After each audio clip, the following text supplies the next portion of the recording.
Армысыздар, қазақ елі. Уақыттарыңызды алмай бірден сұраққа көшейін. Мектеп оқулықтарының ішкі мазмұнына емес, оқушыларды толықтай оқулықпен қамтамасыз етуге байланысты сұрақ Ғылым және білім министрі Сағадиев Ерлан Кенжеғалиұлына жолданады. Құрметті министр Ерлан Кенжеғалиұлы, сізге нақты екі сұрақ қойғым келеді. Бірінші сұрақ: биыл алғаш мектеп табалдырығын аттаған бірінші сыныптарға неліктен оқулықтар таратылмады? Сұрақтың себебі: әрине, сауат ашу, ағылшын, математика, тағы да басқа пәндерден оқулықтар таратылды. Бұл оқулықтар 2016 жылы жаңартылған оқу бағдарламасы енгізілгелі бері пайдаланылып келеді. Бірақ бұлар өкінішке орай биылғы бірінші сыныптарға толығымен жарамайды. Себебі кез келген бетін ашып қарасақ, кітаптың тапсырма берілген, тапсырманы жазатын орындар берілген. Әлбетте бала тапсырманы орындап, дұрыс жауаптарын жазып, дұрыс сөйлемдерді құрап, сөздер жазып, астыларын сызып, бояп көрсетіп тастаған. Яғни келесі жылы оқитын бірінші сыныптарға өздігінен ойлануға ешқандай мүмкіндік қалдырмаған. Дәл сол сияқты ең негізгі пәннің бірі ағылшын пәні ретінде енгізілді. Ағылшын пәнінің де кез келген бетін ашып қарасаңыздар, барлық жауаптары орындалған, сызылған, жазылған. Мына жерде қарап отырсаңыздар, тапсырма берілген, тапсырманы қалай орындау керектігі стрелка арқылы көрсетілген. Сол сызықша арқылы балалар дұрыс сөйлемдерді көрсетіп, дұрыс әріптерді қойып, сөздерді жазып, я болмаса дұрыс жауаптарды бояп, сызып, көрсетіп тастаған. Бұл жерде де өкінішке орай ешқандай келесі жылғы оқитын оқушыларға өзіндік жұмыс жасауына мүмкіндік қалмаған.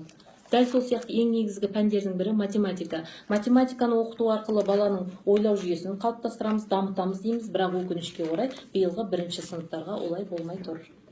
Себебі кестеге қарап мысалдарды құрастыр дейді. Осы кестеге қарап қалай мысал құрастырылатын бірінші көрсетіліпті. Одан кейін бұл жауаптар жазылатын орындардың барлығы беріліпті. Осыған балалар жауаптарын жазып, кез келген есептің дұрыс жауаптарын, дұрыс нұсқасын көрсетіп, жазып, сызып, бояп тастаған.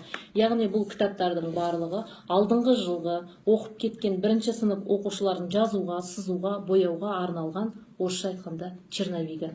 Бұлар бірінші сыныптарға жарамайды. Сұрақтың негізі неліктен жаңа оқулықтар таратылмады? Рахмет. Келесі екінші сұрақ: жаңартылған оқу бағдарламасы енгізілгелі бері неліктен мектеп оқулықтары бизнеске айналып кетті?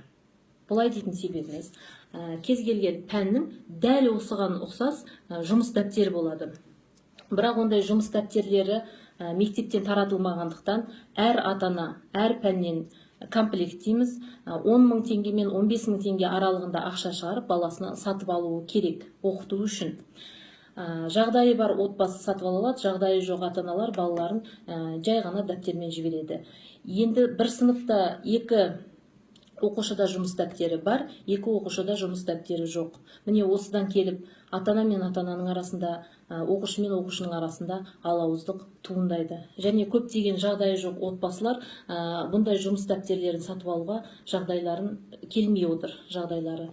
Құрметті министр Ерлан Кенжеғалиұлы, бұл жалпы жеке менің ғана сұрағым емес, көптеген қарапайым халықтың көкейіндегі сұрақ. Сондықтан осы халықтың үндеуіне құлақ асып, осы мәселелерді оң шешімін табады деп сізге біз үлкен үміт артамыз. Зейін қойып тыңдағандарыңызға рахмет. Үшіншіден, оқулықтар 300-ден астам бізде оқулықтар бар. Әр оқулық дайындағанда 100-ден астам адам оған қатысады. Енді сол оқулық дайын болғанда енді оны сайтқа көрсетіп, елге оны көрсетеміз. Ол сайтта 6 ай тұр. Мұнда бір сұраққа жауап беріңізші. Кім жауап? Хорошо. Министрлік жауап береді.